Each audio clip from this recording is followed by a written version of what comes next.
do a quick hand raise now. How many of you have never heard of cloud technology before? So cloud accounting, cloud technology is a foreign, alien language, brand new to you.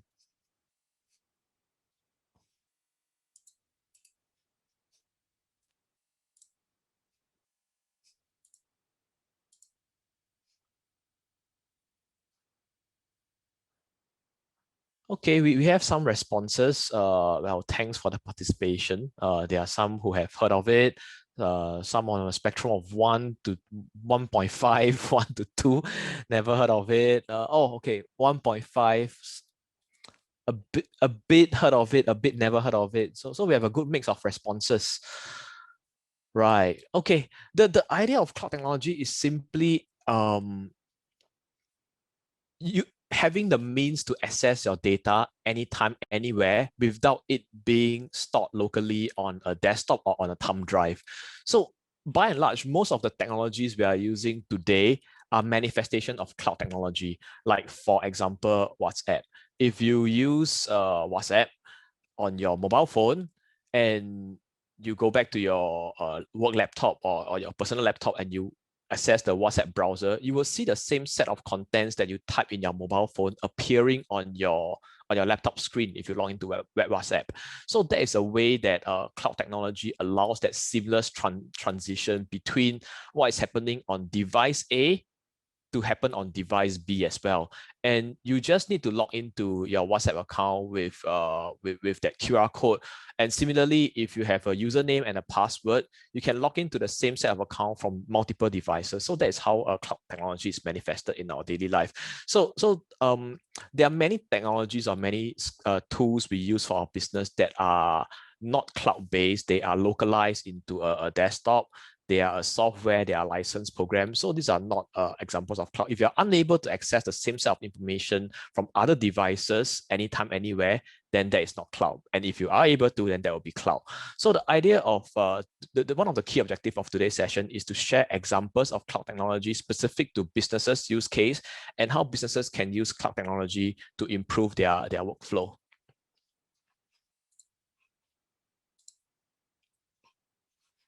So yeah, these are the objective shown in writing. Number one, what is the cloud? I've done a bit of explanation. And of course, there are some myths surrounding the cloud, like some misconceptions about cloud technology. So in this session, I will seek to debunk this myth. Then next would be what, as a business, what can we do to innovate, to leverage on cloud technologies? And number three, some of the actionable steps we can take. Okay, so this would be the definition that Xero has, or that we have for what is the cloud. It simply means a place where we can put all our data, all our files, and even software, so that we can access it from any device, anytime, anywhere. Another example would be Facebook. So most of us will have Facebook on our mobile phone, and if we want to access Facebook or have a larger screen to view our videos or to do like more emojis outside of the Facebook app, we can use desktop. So that is an example of cloud technology as well. And the last example, before I move on to debunking this myth, would be emails. So in the past, we used to have a lot of hard disks, or even today we have hard disk, thumb drive, where we store our files and data. And we put it as attachment in our email. So if we want to find the same file, we can simply use our email, look for the same attachment, and download it on the same computer. So that is the same attachment in a file format stored by either Gmail or Hotmail or Yahoo Mail in its own cloud servers, and is using their own cloud technology stored in their own cloud server, allowing you to retrieve it anytime, anywhere. So that is a third example of how cloud technology is used. So for those of you who answered 2 previously, hopefully after a good 10 minutes, of 5 to 10 minutes of sharing, you have a better understanding, and it's no longer a 2, hopefully it's 1.5 or even a 1 from now. Well, so the first myth, isn't cloud technology for tech-savvy people? Well, it is not. In fact, from the examples I shared earlier, cloud technology is used by most of us unknowingly. Netflix, Google Maps, Facebook. These are examples of how cloud technology has been used by our daily life. So even though it's a foreign language, but the use case is not foreign. The second myth, cloud tools, are they expensive? Actually, they are not. Because companies offering cloud solutions, we have the benefits of economies of scale.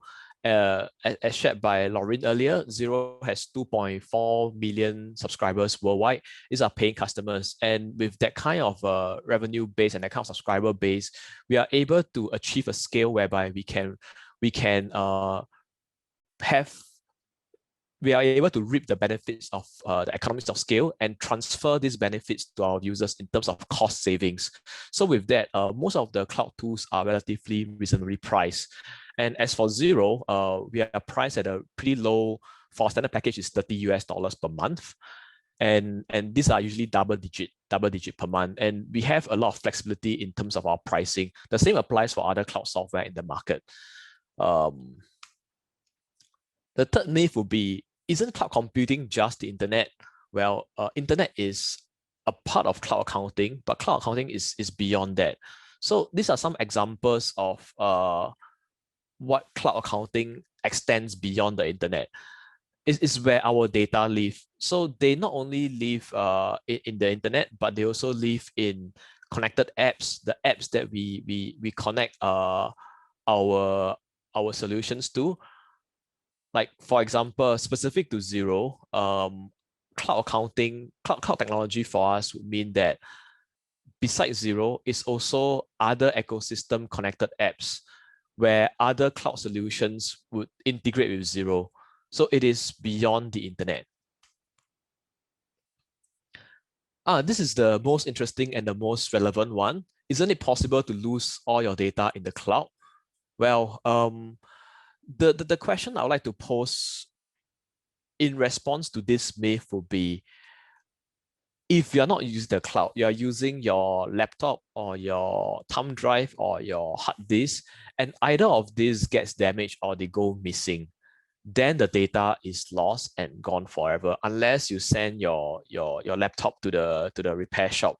And even so, it may not be fully recoverable. However, if the data is stored on the cloud, the data has multiple copies being backed up, and they have multiple layers of firewall and security to ensure data integrity, to ensure the data is safe. And on top of that, this data, you will never have the risk of physical damage, meaning to say there's no way that you can physically damage any device to damage this data. It's just not possible because the data is already stored in the cloud. So that is the way users or some of the adopters of cloud technology, cloud solutions, manage their data these days by moving it onto the cloud for additional security and additional accessibility.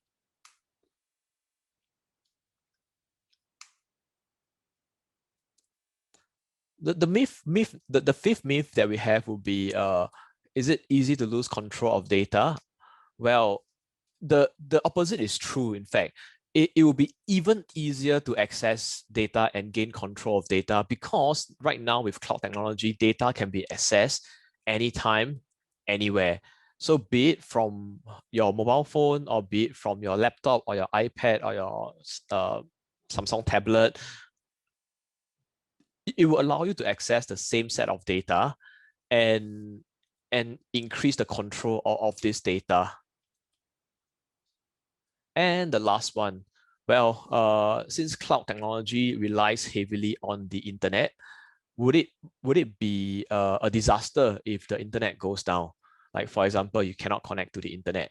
Then what happens? Well, things happen. Internet connection is down. I mean, it is a cause for concern, but it should not be the main concern. So once we have a Wi-Fi connection, all the data will be safely restored.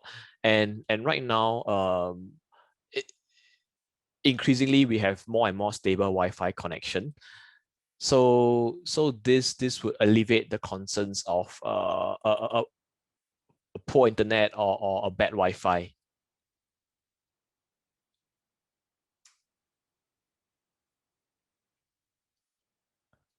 So the next slide will be, what can we do to innovate as businesses?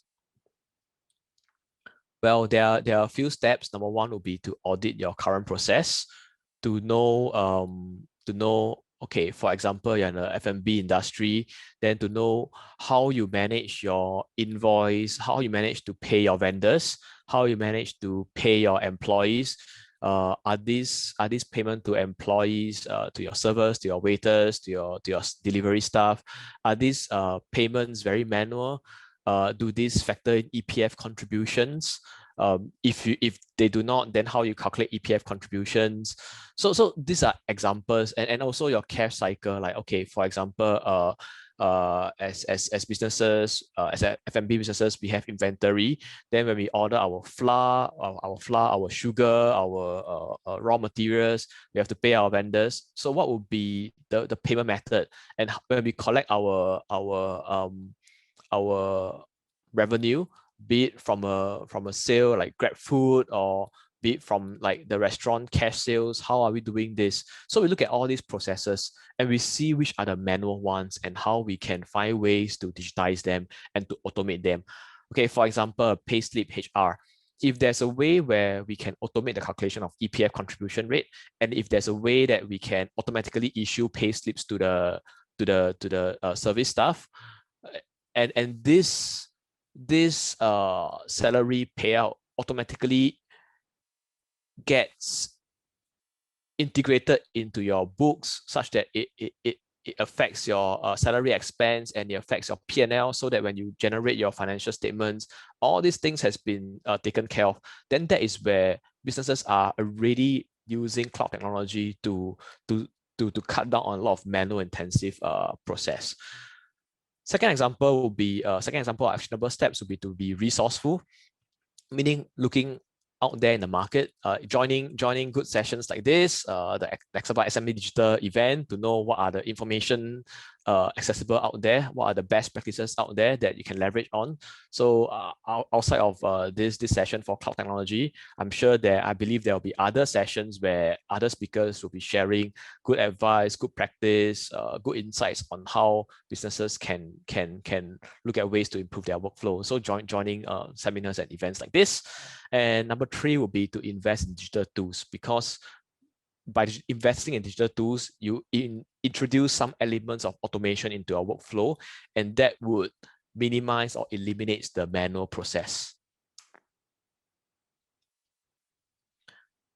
Okay, this will be some examples of how offline SMEs manage their finance. During our lunch earlier, we saw a lot of running advertisement. Then there was this particular interesting advertisement which I really like.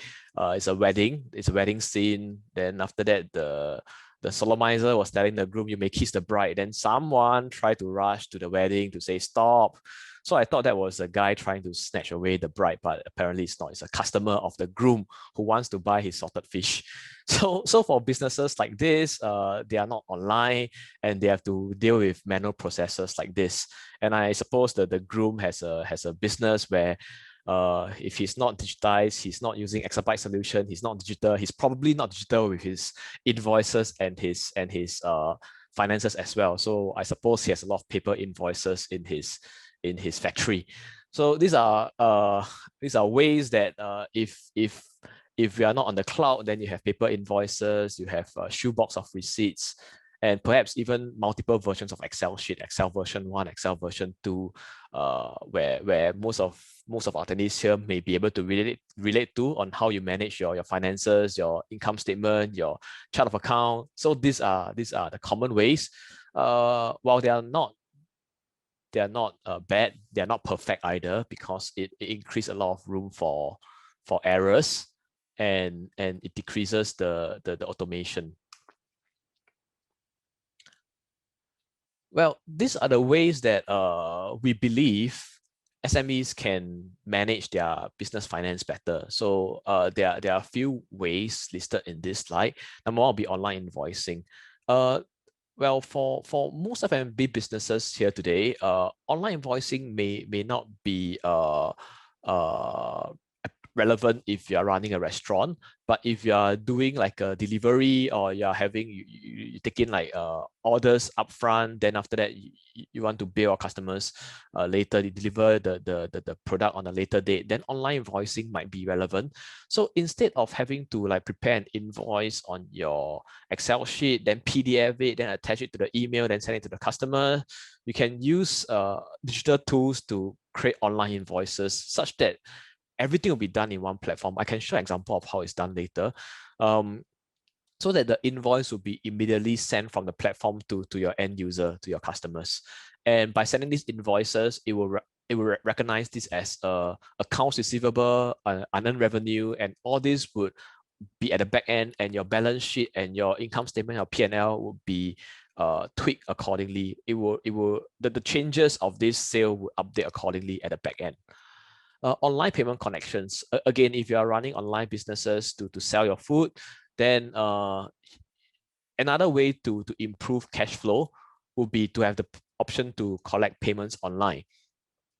Another example, if you do not collect payments online, would be you wait for someone to iBank you. But I can tell you as a consumer, I try to iBank business sometimes as well. Then I've logged into my iBanking portal. Then I have to key in my password. I have to add the bank account. Then I have to receive the OTP from the bank. It's a very lengthy and very troublesome process. So if I have to do iBanking, usually I will not do it immediately. I will take some time, maybe towards the end of the day, or maybe I will forget about it and have to wait for a few more days to do iBanking. It's a very friction-full process. It's a process for friction, and it will not allow the payment to come through so easily, or you have to wait for a check to be returned to you. So if you have the online payment option, it also allows your business to be able to collect payments faster and improve the cash flow. There are other examples like real-time dashboard, knowing how much you owe your suppliers and how much you're supposed to pay your staff. These are data right at your fingertips, and also fast access to funding. Imagine most of you today, you're comfortable and happy in your business, but maybe a few months later, or hopefully a few weeks later, a few months later, you have a revelation, you want to grow your business. Then by then you probably want to secure a loan from a bank or seek some funding from investors. They will ask you for your financial statements. And to get financial statements, it will be quite a long drawn process where you have to speak to either your accountants or your in-house finance team, admin team, and ask them to prepare the financial statements. But with digital tools like Xero, with a matter of few clicks and few seconds, you can generate your financial templates, your income statement, your balance sheet very fast, and you can present them to your investors or to the bank to secure funding. So this allows you to grow your business. Okay. I spoke about online invoicing, online payments in the earlier slide. I'm just going to touch on invoice reminder. So I think most of us here today, hopefully we have good customers who pay on time, but there are some customers which are very chao kuan. They do not pay on time. They will take a long time to pay. The invoice is overdue, and they just take their own sweet time to pay. And this is very bad business. So it also takes a lot of mental energy and mental resources from the business owner or the admin finance team, take away valuable time to call these customers and ask them to pay you. But with our digital tools, with Xero, we are able to have an invoice reminder whereby it uses the platform Xero to send invoice to send reminders automatically to customers where the payment date is overdue.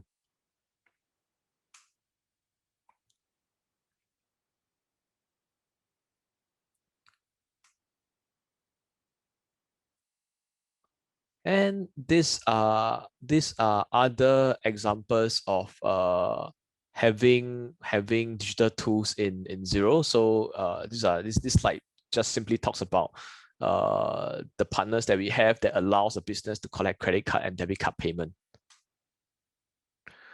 Okay, I have spoke non-stop for a good 25 minutes or so. I will take a pause here and I welcome some questions. While in the meantime, I will transit to I will transit to a demo screen where we show the Xero interface.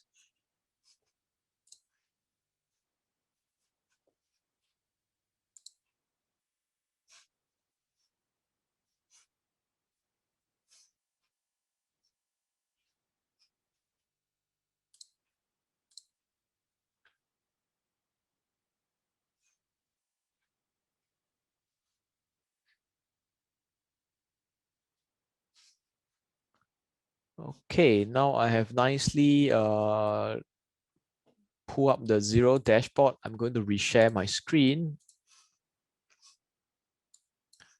Okay, let's make this a bit more interactive. Can everyone see my screen?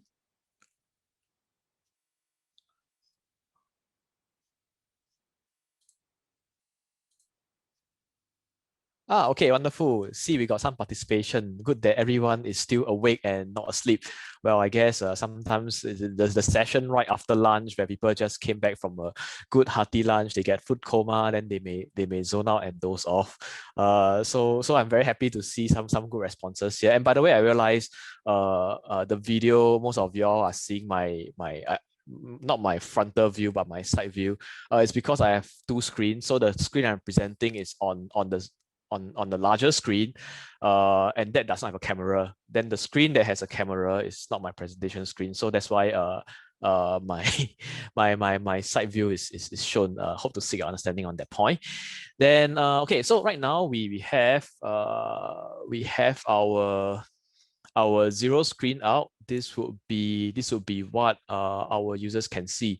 So be it you're an F&B business, be it you're running a consulting firm, or be it you're running a tech startup, whichever business you're in, Xero is made to be very user friendly for all industries. So we even change our terminology so that it becomes very business friendly. So invoices owed to you, this is what you get, what I can see when you log into the dashboard. Invoices owed to you means how much you're supposed to collect from your customers, people who order from your delivery platform. Bills you need to pay means how much you need to pay to your vendors or your suppliers. This this would be expenses that you have incurred, or maybe you have spend some money on AdWords, or you employ an ad agency to do some online marketing for you. So these will be bills you need to pay. Then cash in, cash out basically tells you like what's your cash position for the month. So in this case, February, how much money coming in, how much money going out. And I think if I were to take a pause here and ask our attendees here today, just if do you know at any point in time what is your cash position? Do you know, like, let's say 1 month from now, are you in a cash deficit or are you in a cash surplus position? So I guess, I mean, you don't have to answer this question, but most of us would not have an answer at our fingertips. But with this dashboard of cash in, cash out, you will know that, okay, in the month of March, how much money came in, how much money went out. In the month of April, how much money is going to go out. So it allows you to have a nice forecast on your cash position, to know your cash flow. And be it whether, regardless of what business you are in, cash flow is the most important part of the business, because if you have a good revenue but you have poor cash flow, then it's going to run into problems. So with this data, you will be able to plan your business better. Okay, I think this session of showing this dashboard is probably going to take around 15 minutes. So I will try to find some use cases where our attendees here today, mostly business owners, will be able to find a good use for adopting digital technology, digital tools, digital cloud accounting tools for your business. So I first I want to show about reports. I mentioned using Xero, you can, within a matter of seconds, generate your financial templates, your balance sheet, your income statement. So I'm going to show how it's being done over here.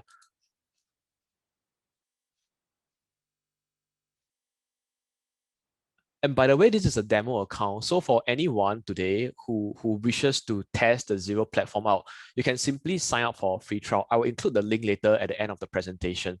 Sign up for a free trial, test this, and we have a demo company, Bracket Global. It is preloaded with test data for you to just experiment and play around with. So yeah, let's see. So right now I have made one click, compare with 2 periods, profit and loss. I click update, and takes a while. Maybe the platform also just have lunch, and it takes a while to load also. Okay, yeah. So right now we have the P&L generated across 3 different months, and we can see the sales also the sales also gets compared across March and February. So for example, this is our expenses portion of our business, and this is the revenue portion of business, and this will be the profitability of the business. And it's compared across 3 different months, and this is usually the minimum requirement by banks or investors. Then you can simply export this to your PDF or your Excel sheet to present them to the bank or the investors. Then if you would like to zoom in on the different components of each line items, like for example your office expenses, then you can click on them to see why in the month of February it is so high. Click on office expenses.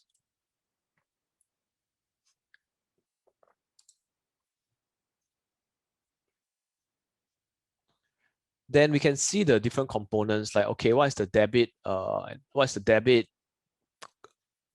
transaction, which are the debit transactions, which are the credit transactions, and if we want to go to the source documents, like the specific invoices that make up this transaction, we can simply then click on the payable invoice again, and this will bring us to that bill payment.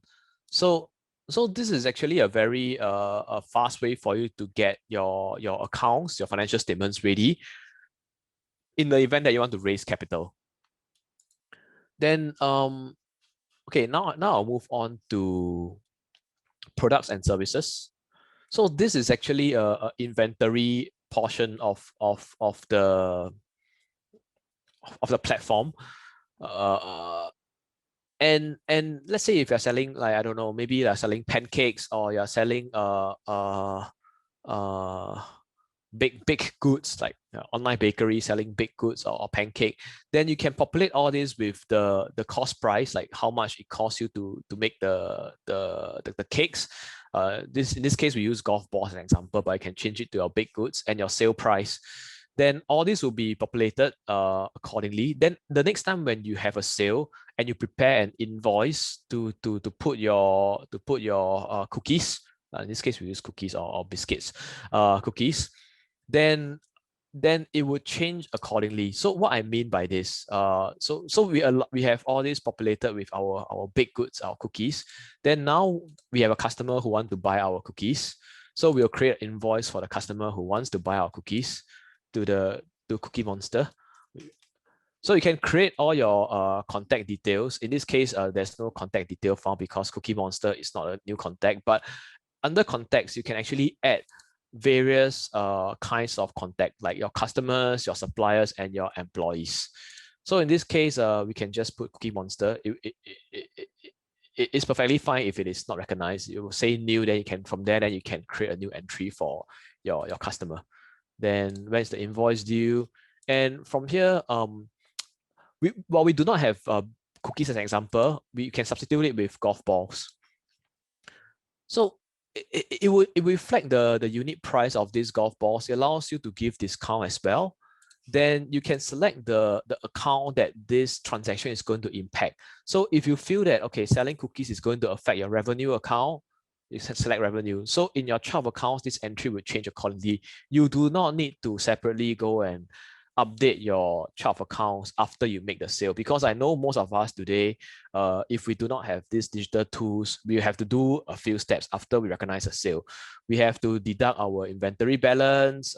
We have to credit our inventory balance. Credit, not debit.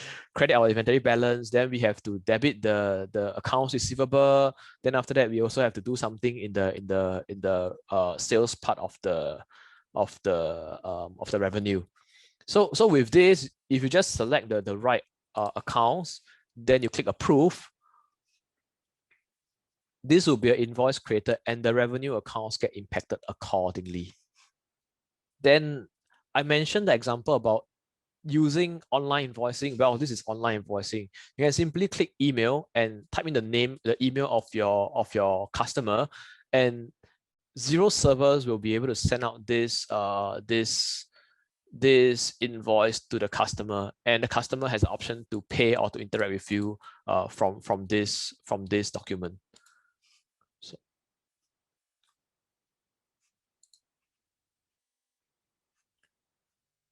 then we also have an example where I mentioned earlier about invoice reminder. So it's simply this function called invoice reminder. Then you can have the checkbox to check email customer when an invoice is how many days overdue. Then this allows you to change your messaging accordingly. So it really saves a lot of time in chasing customers for payment. Well, I hope most of our attendees here today do not have to deal with this problem, but if you do, then this is a good way to solve this problem. Mm. And of course, the most infamous part will be doing bank reconciliation. Well, before that, I mean, I've been talking for quite some time again. So let me ask this question. I suppose as businesses, most of you have to do bank reconciliation. Are you all happy doing bank reconciliation? Like you can just type in the chat box yes or no, or you're indifferent, agnostic, neutral, happy to do bank reconciliation every day.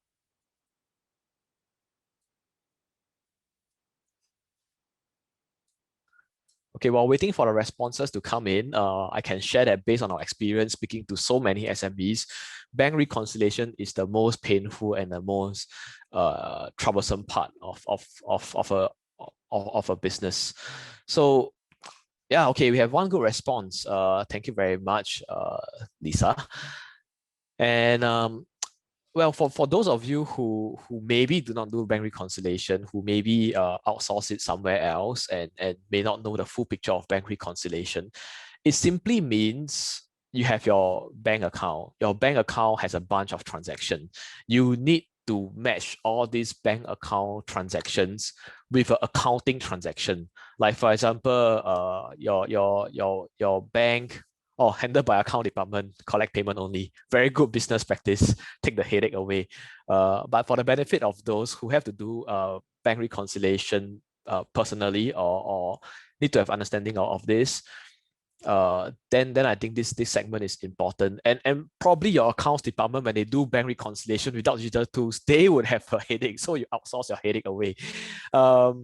But by and large, bank reconciliation simply means to match all the transactions, all the entries in your bank account with an accounting entry. And your accounting entry also needs, like you record a transaction and an accounting entry, it needs to be supported and matched with a bank entry. So bank reconciliation simply means matching these two together. And this is an example of bank reconciliation now. So in the past, bank reconciliation is done in a very painful process. Users print out the bank statement, then they mirror the bank statement with their Excel sheet if they are using Excel for recording their accounting. Then they tick, use a pencil and tick across every line items to confirm that both the bank side and the accounting side has been accounted for. So with this, let me show how bank reconciliation is done. So the bank feeds, the bank transaction will be presented on the left-hand side. This can be done either via automated bank feeds. Xero is connected with CIMB Bank for now. So if you connect your Xero account, you authorize the linkage with CIMB, the data from CIMB will flow into Xero. Xero does not do flow of funds. We do not control flow of funds. We only control the flow of data. Then that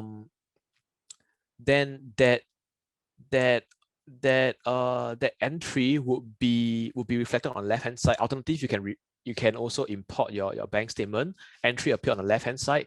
Then whatever transactions you previously entered into your accounting software, in this case Xero, will be reflected on the right hand side. So right now, on what we entered in the accounting software on the right hand side, the amount is 6187.5. Then on the left-hand side, we received 6187.5 from Ridgeville University on the 6th of April. Then on 29th of April, we recorded this transaction. So we see that it's a perfect match. It means that the transaction we recorded, the transaction that we are supposed to collect revenue for, we have already received the funds. So we click OK. So bank reconciliation is done for one entry. Then we just need to find subsequent entries and we do the process accordingly.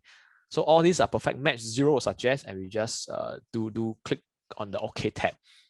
Then there are some entries which are not perfect match. Like in this case, Smart Agency, we paid 4,005 to Smart Agency, but it does not show a perfect match. So what we can do is we can look for any other Smart Agency transaction, and this will show that okay, we on the 27th of April and the 9th of April, 27th of February and 9th of April, we have two different transactions we have to pay to Smart Agency being recorded, 2000 and 2005.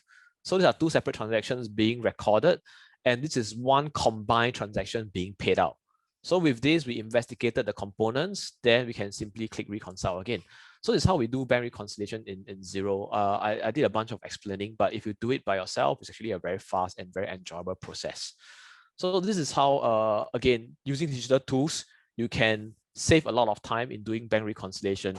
Then for good companies that have outsourced away their headache and they have a separate what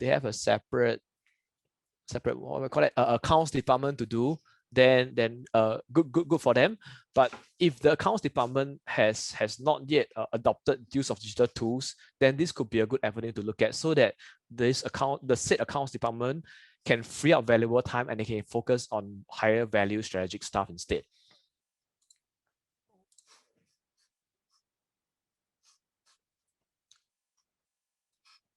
Okay,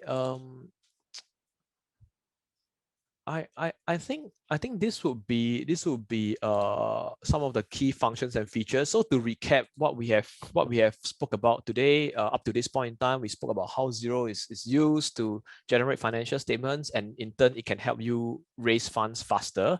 We spoke about how Xero can be used to manage inventory, and also this inventory data points can be selected as drop down when you prepare your invoice.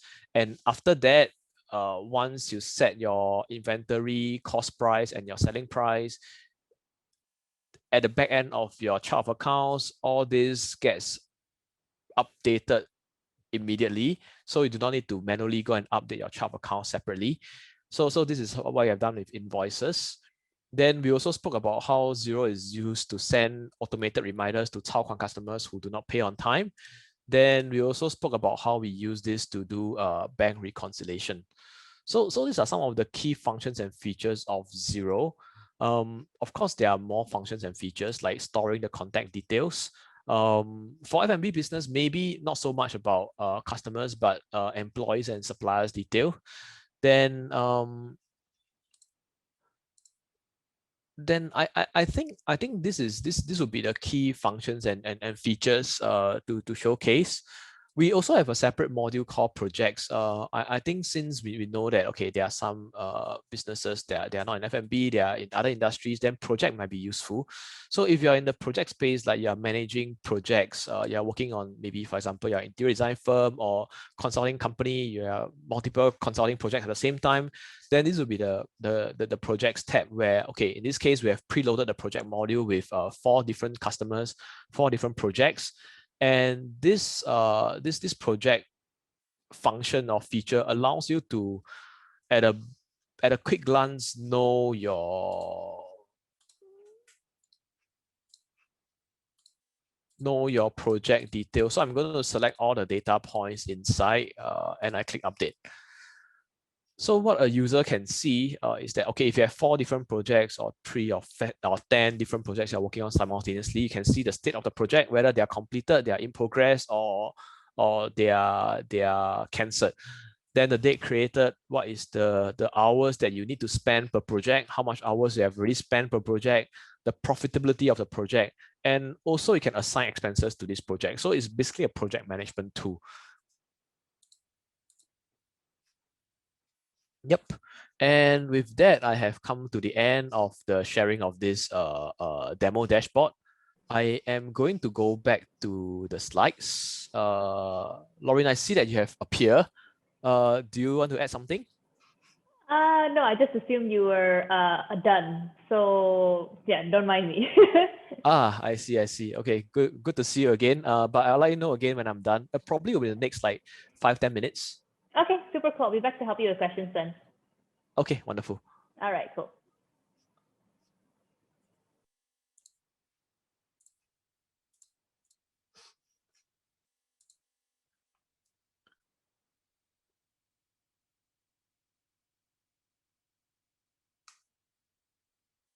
So these are lists of tools for F&B businesses beyond digital accounting. So we have point of sales examples, and these are specific to Malaysia. So we have the likes of Food Market Hub, Sapat, CN7, and if your business like a restaurant or what, and all this sales data at the end of the day, you want to transfer all this point of sale data, because most of us most of us when we go to F&B restaurants, then we make the payment at the counter, and at the end of the day the counter would have a long list of like who order what, which table order what, and this data can then be synced into your accounting software. Then from there, your revenue, your balance sheet, and so on. CRM would be mainly for keeping track of your. Wait, I think that there is a question. Okay, I'll address all these questions later about cybersecurity and also Xero's database. And okay, so back to the slides. Well, this CRM part will be for businesses to manage, maybe for example employee data as well as vendor data. Payroll. This is the interesting part. So as an F&B business or as any business, you have a good service crew or your team to assist you in the day-to-day operations, and you have to pay them.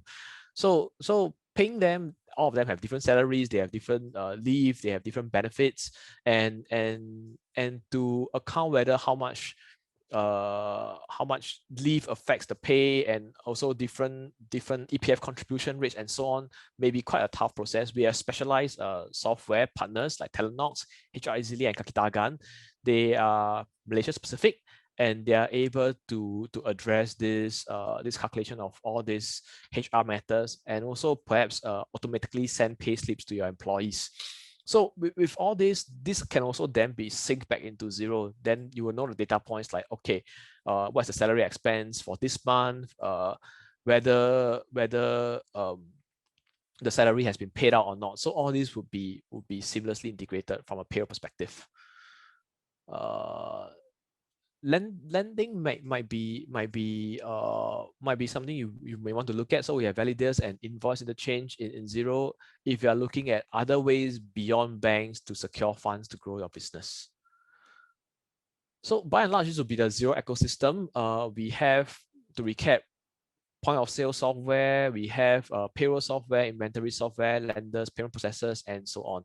So this would be expanding the use case of digital tools beyond accounting, because the whole purpose of today's session is not to talk about accounting, cloud accounting, but rather cloud technology and how businesses like yourself today can use cloud technology to grow your business. So it is beyond accounting, and how this slide shows how accounting integrates with other parts of digital tools as a whole end-to-end comprehensive offering to make it such that, okay, you will use one set of solutions for accounting, one set of solutions for other purposes, but everything gets linked together. Well, we have estimated there are around 900,000 SMEs in Malaysia, and this is one of our happy Xero customers. We have prepared a QR code over here, and since we are all virtual, you can take your phone, and if you'd like to know more about them, scan your QR code on this nice slide. It will bring you to a blog page of this customer. They are in the a bit of F&B space. They are called Little Hill on a Farm. They do a food to farm to restaurant, farm to table to restaurant business. So they own a farm. Then after that, they harvest their producers. Then they sell their producers to the neighboring towns. Maybe they export it. I don't know. Then after that, they also have their own restaurant where they host they host their customers, their guests for their fresh producers. So we have also prepared a video on how Little Hill on a Farm uses Xero. And right now we can all sit back, relax, enjoy, and watch this video. I think I will, okay, do a sound check. Before I continue playing, are you able to hear a bit of the sound from the video?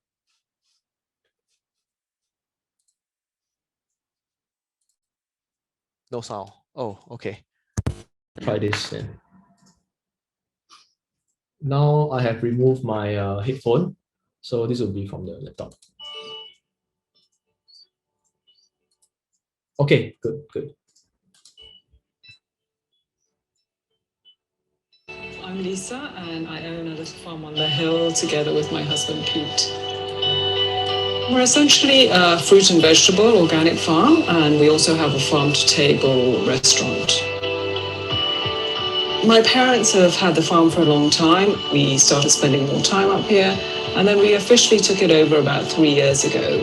It just felt like time to do something different. It happened very slowly and very organically. Lisa was an architect and I make films and music. So when we first started, we didn't know anything. So we started Googling stuff, and I'm not joking, we learned farming from Google. I mean, we didn't even have potted plants in town, and the big joke was we never wanted a garden, and suddenly we've ended up with 7 acres of garden. Although what we're doing is very basic and very fundamental, I don't think any of it would have been possible without technology. We're so online dependent as a business. People make bookings online, that automatically goes into Xero, so it just makes it all much simpler for us. My favorite thing is the simplicity of it all. Our whole business is built on the idea of simplicity. We don't like complications. It used to be quite messy. Xero and CIMB direct bank feeds certainly help us have a very up-to-date picture on where we are to make the correct decisions for our business. In the back of our mind, we really want this to be far more than just a farm with a restaurant on it. We enjoy our business, but it's also feeling responsible for being farmers, feeling responsible for the stewardship of the land. We look at it as a community we're building, and it's a livelihood, it's a lifestyle. And that runs through everything we do.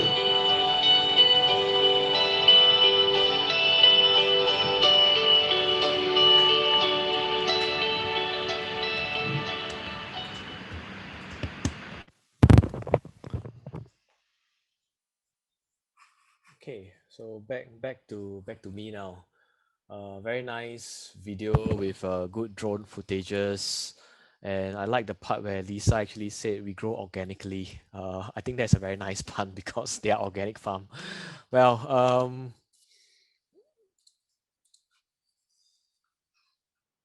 we are coming to the end of this session, so just a quick recap on using not only Xero in the cloud, but just generally cloud technology or cloud solutions. You can do many things. We show examples of managing inventory, doing invoice reminder, getting better access to funding, doing better financial reporting. So all this has been covered earlier. Then, oh yeah, this is the last slide. And if you'd like to find out more about Xero, you can speak to me. My email is over here, weijie.neo@xero.com. You can try Xero for free. I think what I will do is I will type the sign up link in the chat box. Then also we have a special discount for all our dear attendees who set aside time to join the SME digital event organized by Exabytes. So this will be for 50% discount for the first 4 months of subscription. Then to claim this discount, simply write to me and let us know that you have heard about this through the Exabyte SME digital events. Then from there we can walk you further through the process. So the sign up link for getting a trial account is here.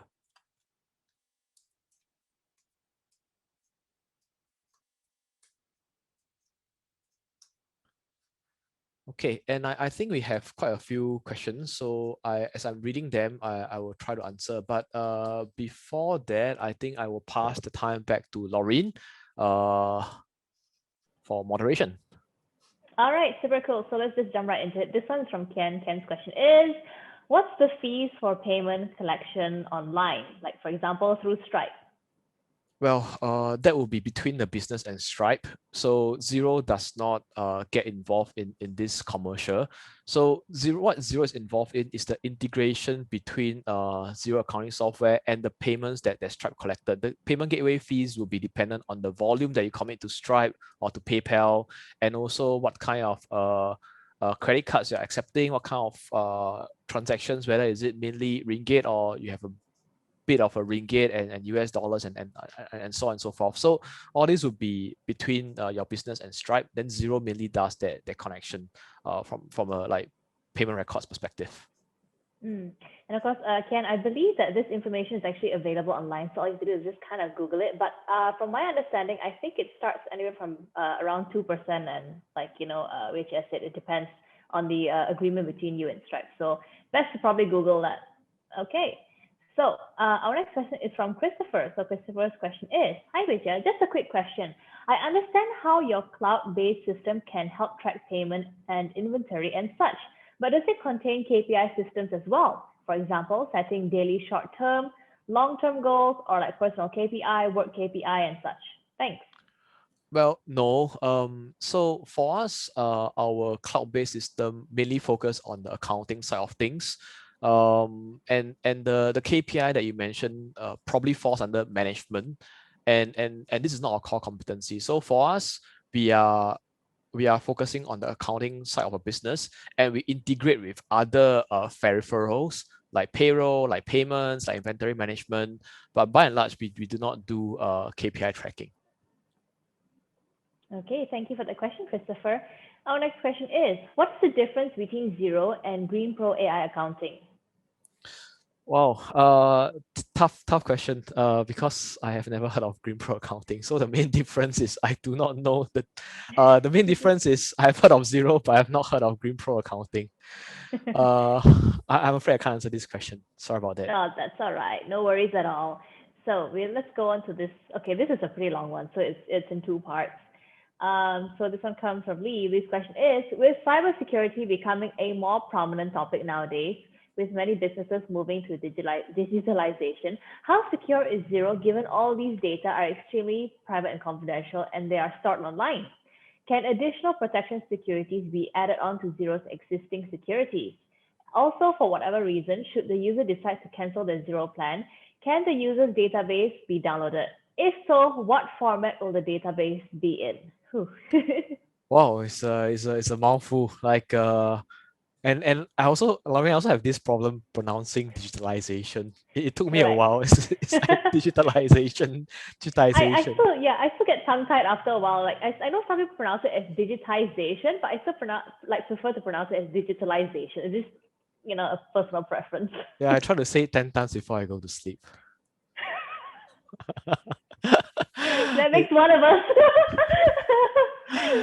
Just kidding. So, well, definitely good question. So, the first would be on concerns about cybersecurity. Well, so first and foremost, Xero is a listed company. We are listed on the Australian Stock Exchange. Our current market cap is around 20 billion US dollars. So with this kind of scale, there are a lot of regulatory requirements and compliance requirements that are requested of us.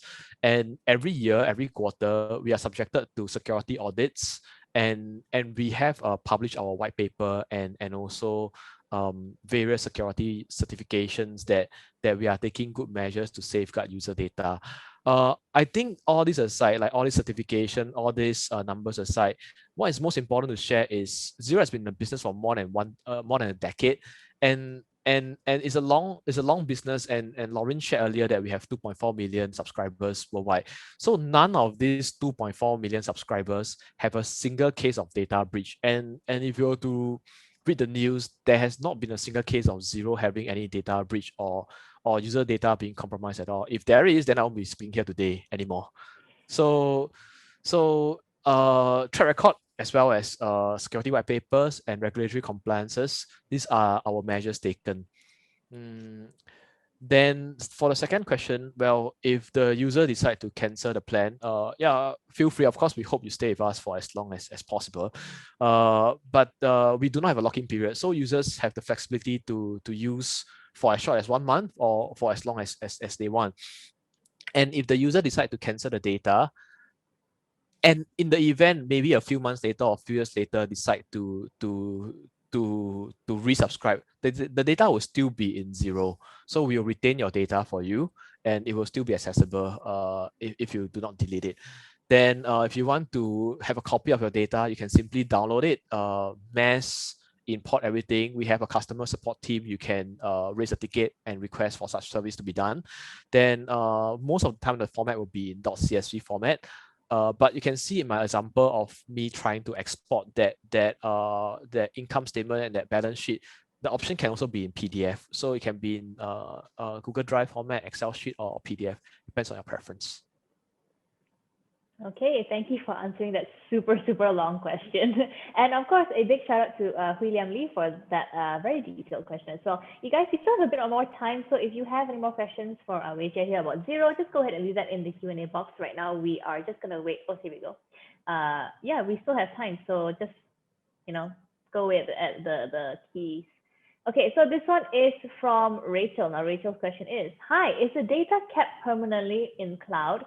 And either the company is in business or stop doing business or change its accounting system. Is it still accessible without a time limit? Thanks. Well, I think it's 7 years. So we keep the data for 7 years. Then if you decide to revisit anytime during this 7-year period, you can feel free to do so. Then once you pass that 7-year period, then the data will no longer be stored. All right, well, there you have it. Your answer's right there. Thanks for the question, Rachel. Okay, so while we wait for more questions to come in, we can have a little chat in the meantime. So, Wei Jie, how has the whole pandemic been treating you? Well, I think this pandemic has been helpful for us in the sense that we managed to see an uplift in the business. Mainly because most of us, we need to work remotely. Even myself, I'm working remotely. I'm in my study room now, and the requirement for remote working definitely leads us to re-examine how we look at our workflow and how we look at our digital tools. So I think while the pandemic has been bad for some businesses, it's also a good time to take a check in our existing process to see where are the areas that we can reinvent ourselves to cope with, number one, the pandemic, and number two, to rise strongly from the pandemic when the situation improves. And of course, I know a lot of people use this time to just take a step back and reassess everything, because going forward, I think nothing is ever going to be the same. We talk about the new normal, and the truth is this is the normal we're going to get from now on, because I think it's going to be a long time, before we go back to where we were before the pandemic. So speaking of which, I always ask this question to most of the panelists who come on, during the pandemic, did you discover any hidden talents because you had all that extra time, any new hobbies? Well, so this is sharing outside of Xero, outside of technology. Yeah. So I think we can keep this a bit lighthearted and not so business all the time. I discovered I have a talent to make cats happy. So we have a community cat roaming around. Then visited her every day for a good 2 months. Then we decided to give her a home, so we brought her back. Of course, we work with a lot of volunteers around the community to bring her back. Then so that's my hidden talent, taking good care of roaming animals.